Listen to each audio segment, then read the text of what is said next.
I don't want to be forced to use some new browser and learn. More importantly, that's a very expensive proposition for a company to go chase. They have to deploy new software. They take the risk of a complicated endpoint agent being deployed to every machine.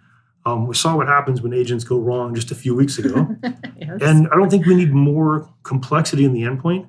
We also want to give users the choice to work as they will to get work done while managing risk. And we don't need to do the job that Chrome and Microsoft and Apple are doing pretty well. Our partners at Google build a great browser.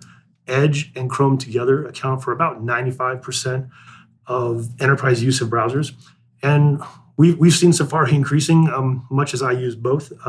And today we actually announced enhancements to our Zero Trust Access to increase support for the Mac OS, the Apple ecosystem, both on mobile devices and on Mac OS. So I think making browsers work and defending them while enabling users is just a more economically acceptable option. And it keeps end users happy because they don't have to do something new. They can do what they do.